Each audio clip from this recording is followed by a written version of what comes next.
नमस्कार दोस्तों, स्वागत है आपका हमारे YouTube चैनल पे। आज हम टॉपिक करने जा रहे हैं सार्थक अंक, जो कि फिजिक्स और केमिस्ट्री दोनों के लिए इम्पोर्टेंट है और जितने भी हमारे कॉम्पिटिटिव एग्जाम्स हैं उनके अंदर बहुत ही क्वेश्चंस यहाँ से आते हैं। कम से कम एक क्वेश्चन आपको हर एग्जाम के अंदर मिलेगा। बहुत ही ईजी है। अभी करीबन इस लेक्चर के अंदर हमारा ये टॉपिक कंप्लीट हो जाएगा। इसकी कुछ रूल्स हैं, यदि उन रूल्स को यदि हम फॉलो करते हुए चलते हैं तो जितने भी इसके न्यूमेरिकल क्वेश्चंस होंगे या इसको समझने के लिए जो भी है वो बहुत ही अच्छी तरीके से समझ में आ जाएगा। तो आज हम स्टार्ट करने जा रहे हैं सार्थक अंक। कि सार्थक अंक क्या होता है, सिग्निफिकेंट फिगर है वह क्या होता है, उसके बारे में बात करेंगे।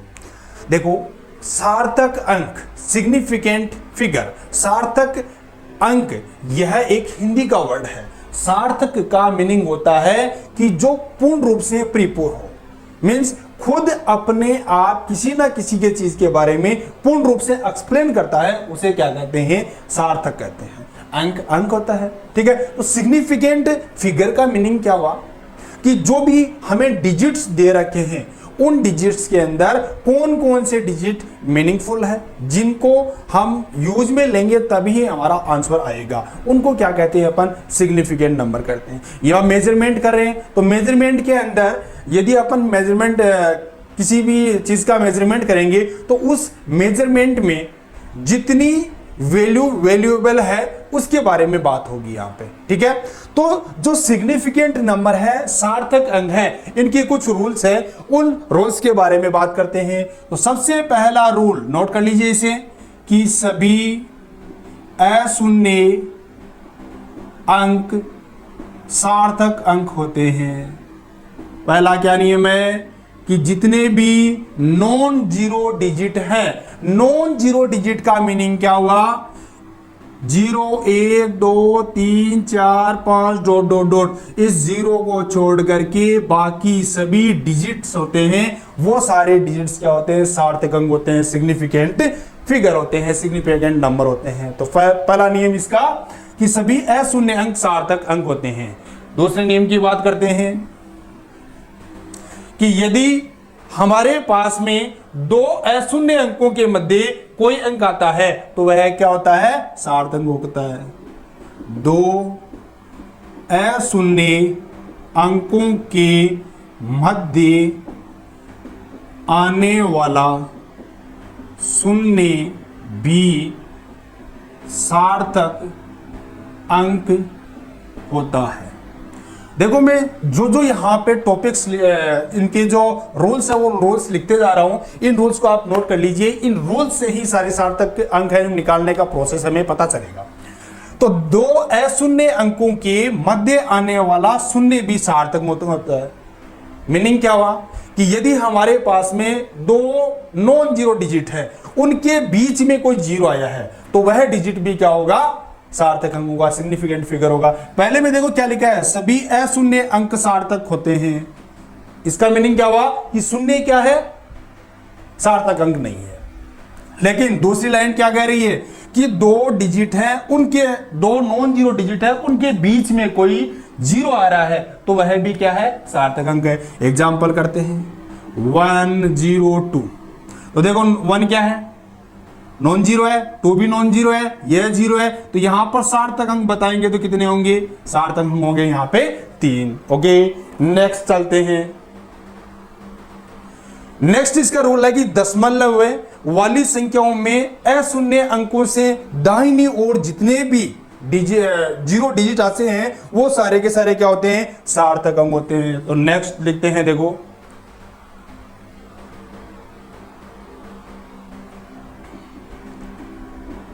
दशमलव के दाहिनी ओर आने वाले सभी शून्य सार्थक अंक होते हैं।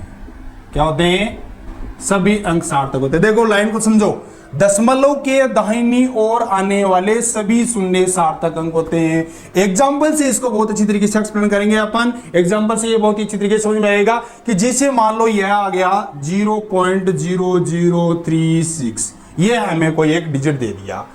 या नेक्स्ट की बात करते हैं कि 0.002 यह कोई डिजिट दे दिया है और इन डिजिटों के बीच में हमें क्या करना है, सार्थक अंक के बारे में बताना है कि कौन से सार्थक होते हैं। तो दशमलव के दाहिनी ओर आने वाले, दाईं ओर आने वाले, यह कौन सा है, बाईं ओर है, यह कौन सा है, दाईं ओर। चलो यहाँ पे एक अपन 20 और कर देते हैं ताकि यह अच्छी तरीके से समझ में आ जाएगा। ओके, तो दशमलव, यह दशमलव है, इस दशमलव से इधर चलो 0 आया, इनका कोई मीनिंग नहीं है।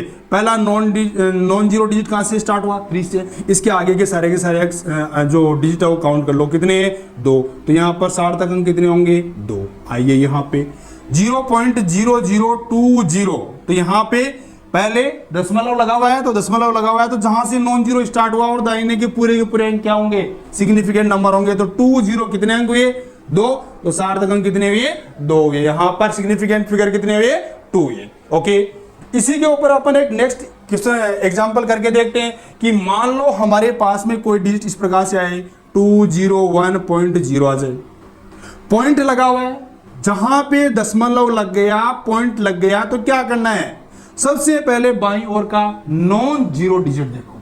तो नॉन जीरो डिजिट ये यहां पे है, यहां से स्टार्ट करो, इसके आगे के सारे डिजिट क्या होंगे, सिग्निफिकेंट फिगर होंगे, सार्थक अंक होंगे। तो यहां पे कितने, 1 2 3 4, तो सिग्निफिकेंट फिगर कितने होंगे, यहाँ पे 4। सार्थक अंक कितने होंगे, यहाँ पे 4 होंगे। ओके, एक एग्जांपल और कर लेते हैं। मान लो यह आ गया 3.5000, यहां पे लगा देता हूं। बाईं ओर आने वाले, तो यहां पे देखिए अपन यहां से स्टार्ट करते हैं, बाईं ओर से चले।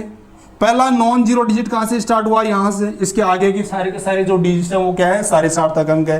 तो इस जीरो का यहां पे कोई मीनिंग नहीं है। तो 3.500 यह डिजिट दिया हुआ, तो यहां से कितने हुए, 1 2 3 4। तो यहां पे सिग्निफिकेंट फिगर कितने हुए हमारे पास में, 4। सार्थक अंक कितने हुए हैं, 4 हुए हैं। ओके, यहां तक कोई प्रॉब्लम है, नहीं है, ठीक है। नेक्स्ट इसका जो रूल है वह रूल है कि दशमलव के बाईं ओर वाला समझ लिया अपन ने। तो नेक्स्ट दशमलव के बाईं ओर आने वाले सभी शून्य सार्थक अंक नहीं होते हैं। क्या होते हैं, नहीं होते हैं। अभी लास्ट का एग्जांपल किया था ना हमने कि 3.500 और यह मान लो 0 है। तो यह जो 0 है यह तो सिग्निफिकेंट फिगर नहीं है, सार्थक अंक नहीं है, लेकिन यह दोनों सार्थक अंक है। तो इसके अंदर टोटल सार्थक अंक कितने होंगे, 4 होंगे। ओके, नेक्स्ट रूल देखते हैं। नेक्स्ट रूल यह है कि मान लो हमारे पास में कोई भी एक डिजिट दे रखा है, जैसे मान लेते हैं अपन इसको एग्जांपल से समझ लेते हैं कि यह दे दिया 2000। इसके अंदर हमें सिग्निफिकेंट फिगर निकालने हैं, तो इसके अंदर सार्थक अंक कितने होंगे। पहला नियम लगाओ, सभी अशून्य अंक सार्थक अंक होते हैं। सभी अशून्य अंक क्या है, 2 है। 0 इनका कोई मीनिंग नहीं है, तो यहां पर सार्थक अंक कितने होंगे, 2 होंगे। लेकिन मान लो मैंने लगा दिया 2.00, तो यहां पर सार्थक अंक कितने हो जाएंगे, 4। ओके, इसी को मैंने इस प्रकार से कर दिया 2001, तो इसके अंदर सार्थक अंक कितने हो गए, 4। जो अपन ने चारों नियम पढ़े हैं यहां से अपने हमारे अच्छी तरीके से समझ में आ गए हैं। ठीक है, नेक्स्ट रूल देखते हैं इसका कि मान लो कोई हमें वैल्यू दे रखी है और उसके आगे की साइड में उसकी यूनिट लिखी हुई है, मात्रक लिखा हुआ है। तो जहां पर हमें जो भी दे रखा है वह सारे के सारे डिजिट सार्थक अंक होंगे। एग्जांपल देखते हैं। यदि, नेक्स्ट एक बार लिख लेते हैं इसको, रूल को। यदि मात्रक दिया हुआ हो तो सभी अंक सार्थक अंक होते हैं। सभी अंक क्या होते हैं, सार्थक अंक होते हैं। एग्जांपल देखते हैं। 200 किलोमीटर, 200 किलोमीटर दे दिया है हमें, तो यहां पे यह जो 0 दे रखा है इसका भी मीनिंग होता है, यह भी क्या होते हैं, सार्थक अंक होते हैं, सिग्निफिकेंट फिगर होते हैं। ठीक है, तो इसके अंदर सार्थक अंक कितने हैं, 3। 2.00 किलोमीटर दे दिया तो भी 3 है। ओके, यह है हमारा नेक्स्ट रूल था। इसके बाद में नेक्स्ट रूल आता है 10 की घात वाले अंक सार्थक अंक नहीं होते हैं। 10 की घात लगी हुई है तो वो जो डिजिट्स है वो डिजिट्स क्या होंगे, सिग्निफिकेंट फिगर नहीं होंगे। एग्जांपल करके देखते हैं।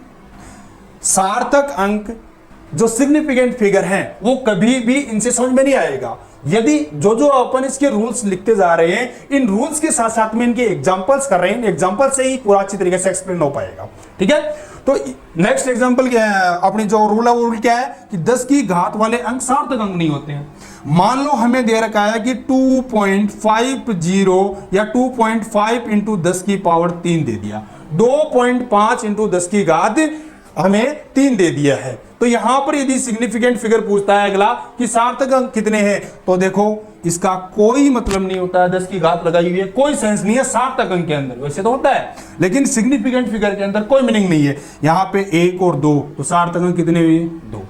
नेक्स्ट देखते हैं 2.010 इंटू 10 की घात मान लो 5 आ गया, तो यहां पे 10 की पावर 5 इसका कोई मीनिंग नहीं है। लेकिन इस जो यहां पे डिजिट्स लिख रखे हैं, इन डिजिट्स के अंदर ऊपर वाले रूल लगेंगे सारे के सारे। तो ऊपर वाले रूल के अकॉर्डिंग दशमलव है तो दशमलव का पहला नॉन जीरो से लेके दाहिने साइड के सारे क्या होते हैं, सिग्निफिकेंट फिगर होते हैं, सार्थक अंक होते हैं। तो कितने हैं यहाँ पे, कितने हो गए, 1 2 3 4, तो सार्थक अंक कितने हो गए, 4 हो गए। ओके, यहाँ तक कोई प्रॉब्लम नहीं होनी चाहिए, अच्छी तरीके से समझ लेना, इनको नोट कर लेना, बहुत ही इंपॉर्टेंट टॉपिक है। ठीक है, नेक्स्ट इसका रूल है कि दशमलव का स्थान परिवर्तित करने पर भी सार्थक अंक अपरिवर्तित रहते हैं। यदि आप दशमलव को चेंज कर देते हो तो भी सार्थक अंकों की संख्या में कोई परिवर्तन नहीं होगा। जैसे एग्जांपल लेते हैं कि 2.80 है, इसमें सार्थक अंक कितने, 3। यदि मैं इसको ऐसे लिख देता हूं 28.0 लिख दूं या 0.280 कर दूं, ठीक है, या देखो एक इसको और भी लिख सकते हैं अपन 0.0280 कर देते हैं। तो इन सब में भी कितने सार्थक अंक हैं, 3 ही सार्थक अंक हैं। सार्थक अंक यदि अपन जो और दशमलव है उसकी यदि अपन स्थिति परिवर्तित करते हैं तो भी कोई फर्क नहीं पड़ता। ठीक है, ये इसके कुछ रूल्स थे सार्थक अंक निकालने के। बाकी के जो इसके एग्जांपल्स हैं वो एग्जांपल्स अपन जो हमारा नेक्स्ट वीडियो होगा जिसके अंदर प्रॉब्लम क्लास होती है वहां पे इसको देखेंगे। ठीक है, अब एक इंपॉर्टेंट, बहुत ही इंपॉर्टेंट सिग्निफिकेंट फिगर के बारे में मैं बताने जा रहा हूं जो कि बहुत इंपॉर्टेंट है और यह हमें हमेशा याद रखनी है। नोट डाल करके आप इसे नोट कर लीजिए, बहुत इंपॉर्टेंट लाइन बता रहा हूं कि यदि हम किसी का मेजरमेंट कर रहे हैं, किसी क्वांटिटी का मेजरमेंट कर रहे हैं और एक बार उसका मेजरमेंट कर लिया जाता है, तो यदि आप उसको सीजीएस से एमकेएस में कन्वर्ट करो, एमकेएस से सीजीएस में कन्वर्ट करो, या उसको माइक्रो में लेके जाओ, मिली में लेके जाओ, पिको में लेके जाओ, एंगस्ट्रॉन में लेके जाओ, कोई फर्क नहीं पड़ता है। सबसे पहले आपने उसका मेजरमेंट किस में किया है, सबसे इंपॉर्टेंट बात यह रहती है कि जिसमें हमने सबसे पहले उसका मेजरमेंट किया है वहीं पर उसके जो सिग्निफिकेंट फिगर है वह पता चल जाते हैं। उसके बाद में कन्वर्ट करने से कोई फर्क नहीं पड़ता है। तो नोट डाल करके आप लिखिए कि यदि एक बार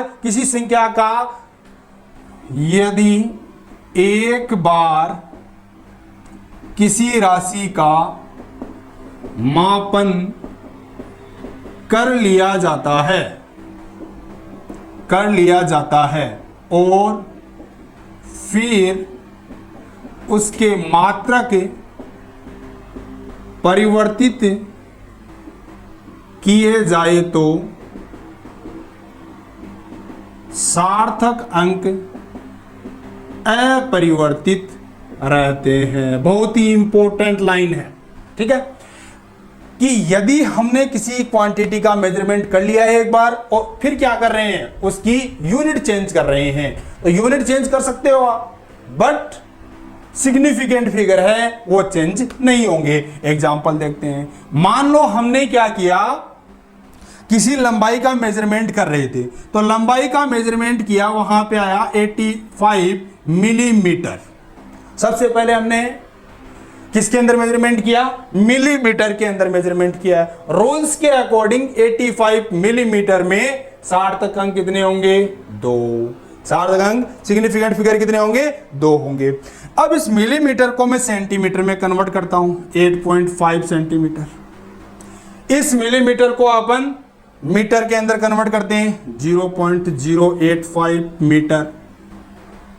इसी को हम कन्वर्ट कर देते हैं किलोमीटर में कन्वर्ट कर दो, या मान लो इसको हम कन्वर्ट कर देते हैं 8500 माइक्रोमीटर। मिलीमीटर को माइक्रोमीटर के अंदर कन्वर्ट कर दिया है, एक जीरो और आएगा, 10 की घात 6 होती है, और 3 यहां पे आ गई तो 10 की पावर 3 बचेगी। ठीक है, इन सब के सार्थक अंक कितने होंगे? 2। रूल्स के अकॉर्डिंग चलते हैं हम, तो यहां पे सार्थक अंक कितने होने चाहिए थे? 2 और 3 5 होने चाहिए थे। सार्थक अंक 5 होने चाहिए, जो लास्ट वाला रूल था उसके अकॉर्डिंग। लेकिन यह नोट डाल के हमने क्या लिखा है कि यदि एक बार मेजरमेंट हो जाता है तो जो डिजिट आ गया है जिसके अंदर हमने मेजरमेंट किया है वही क्या होंगे? उसके सिग्निफिकेंट फिगर होंगे, सार्थक अंक होंगे। उसके कभी भी सार्थक अंक परिवर्तित नहीं होंगे। यदि मात्रक बाद में आप चेंज करते रहो, सिग्निफिकेंट फिगर के अंदर कोई परिवर्तन नहीं होगा। ठीक है, तो यह सब बातें थी सार्थक अंक के बारे में। अब सार्थक अंक के बाद में एक टॉपिक आता है, छोटा सा टॉपिक है कि जो हमारे पास में डिजिट्स होते हैं उन डिजिट्स के अंदर जैसे मान लो कोई एक दशमलव के अंदर संख्या दे रखी है, उस दशमलव की संख्या में लास्ट वाले डिजिट को अपन हटा देते हैं कि ये लगभग इसके बराबर हो गया। तो वहां पे क्या करते हैं, किसी की वैल्यू हम बढ़ा देते हैं, किसी की वैल्यू कम कर देते हैं, तो उसके बारे में बात करते हैं, जिसे बोला जाता है अंकों का पूर्णांकन। अंकों का पूर्णांकन करना सीखना है हमें कि अंकों का पूर्णांकन किस प्रकार से किया जाता है। तो अंकों के पूर्णांकन करते टाइम सिर्फ और सिर्फ हमें 3 बातों का ध्यान रखना है। सबसे पहली बात, सबसे पहले हमें यह ध्यान रखना है कि यदि अगले वाला अंक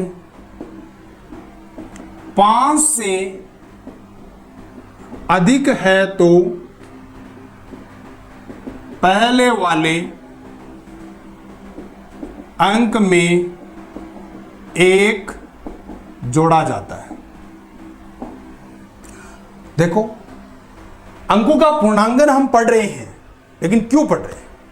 अंकों का पूर्णांकन हम इसलिए पढ़ रहे हैं कि हमारे पास में कोई भी एक मेजरमेंट की हुई वैल्यू आ रही है, उस वैल्यू में हमें यह कहा जाता है कि निम्न संख्या में 2 सार्थक अंकों तक बताइए, 5 सार्थक अंकों तक बताइए, 3 सार्थक अंकों तक बताइए। तो जो दशमलव वाली आगे वाली संख्या होती है उसमें से कुछ डिजिट हमें हटाने पड़ते हैं, उसके लिए अंकों का पूर्णांकन हम सीख रहे हैं। ओके, तो क्या लिखा है कि यदि अगले वाला अंक 5 से अधिक है तो पहले वाले अंक में 1 जोड़ा जाएगा। मान लो हमें कोई एक क्वेश्चन दे रखा है कि 2.1325 और यह मान लो 6 दे दिया। इसके अंदर सिग्निफिकेंट फिगर कितने हैं? 2, 1, 2, 3, 4, 5, 6 सार्थक अंक कितने? 6। अगले ने क्या कहा कि 5 सार्थक अंकों तक बताइए, 5 सार्थक अंक तक इसको कन्वर्ट करना है, तो यह डिजिट हमें हटाना पड़ेगा। तो सबसे पहले देखो यह डिजिट क्या है, यह डिजिट 5 से बड़ा है तो इसको हटा दो, और इससे पहले वाली संख्या के अंदर 1 जोड़ दो, ऐड कर दो। तो कितना आ गया? 2.132। 5 में 1 ऐड करेंगे तो कितने हो जाएंगे? 6 हो जाएंगे। तो यह इसका क्या हो गया? पूर्णांकन हो गया। ओके, नेक्स्ट रूल, यदि अगले वाला अंक 5 से कम है तो पहले वाले पर कोई फर्क नहीं पड़ेगा। एग्जाम्पल 2.1352, इसको हटाना है, मान लो इसको हटाना है हमें, तो यह क्या है? 5 से छोटा है, 5 से छोटा है तो इसको हटा दो, कोई फर्क नहीं पड़ेगा। क्या आएगा? 2.135। ओके, अब थर्ड मुद्दे की बात आती है। हमने क्या किया? 5 से ज्यादा और 5 से कम तो सीख लिया, 5 आ जाए तो क्या करना है? यदि अंतिम अंक 5 हो तो 5 भी तो हो सकता है। यदि 5 हो तो इसके लिए फर्स्ट रूल, पहली संख्या सम है तो कोई फर्क नहीं पड़ेगा। दूसरा, पहली संख्या विषम है तो एक जोड़ा जाएगा। देखते हैं 2.1245, 2.1275, ये दो संख्याएं हैं हमारे पास में। जो ये है लास्ट में 5 आ रहा है, इसको क्या करना है, हमें हटाना है। इसको हटाने के लिए चलो हटा दिया, 5 है, ना तो बढ़ा सकते हैं ना कम कर सकते हैं। इसके जस्ट पहले वाली संख्या देखो, इसके जस्ट पहले क्या है, 4 है, जो कि क्या है, एक इवन है। यदि इवन है तो इसको हटाते टाइम पर इसके ऊपर कोई फर्क नहीं पड़ेगा। क्या वैल्यू आएगी, 2.14। यहां पे देखिए 5 है, 5 को हटाना है, इसके पहले क्या है, ओड है, विषम संख्या है, इसके अंदर एक ऐड करना है, 2.128। ओके, यह था हमारे पास में अंकों के पूर्णांकन से रिलेटेड टॉपिक। ठीक है, तो आज हमने सबसे पहले सार्थक अंकों के बारे में बात की, उसके बाद में अंकों का पूर्णांकन सीखा है। दोनों ही इंपॉर्टेंट टॉपिक थे एग्जाम के अंदर। यह टॉपिक भी बहुत तरीके से काम में आता है, क्योंकि अब हम क्या करते हैं कि लास्ट डिजिट को हटाते हैं, तो वह हटाया किस प्रकार जाता है, उसके रूल्स थे। ठीक है, तो इस वीडियो को आप ज्यादा से ज्यादा शेयर कीजिए और हमारे YouTube चैनल को सब्सक्राइब कीजिए। ओके, कंटिन्यू आप आगे से आगे हमसे जुड़ते रहिए, ताकि हम मॉर्निंग के अंदर जो हमारी थ्योरी की क्लास होती है इसको अपलोड करते रहेंगे। इवनिंग के अंदर जो भी इससे रिलेटेड प्रॉब्लम्स होती है वो प्रॉब्लम्स आपको मिलती रहेगी। जो भी प्रॉब्लम्स आती है वो आप कमेंट्स दीजिए या कमेंट्स कर दीजिए, या हमारे ये व्हाट्सएप नंबर पे सेंड कर दीजिए। Okay, thank you so much.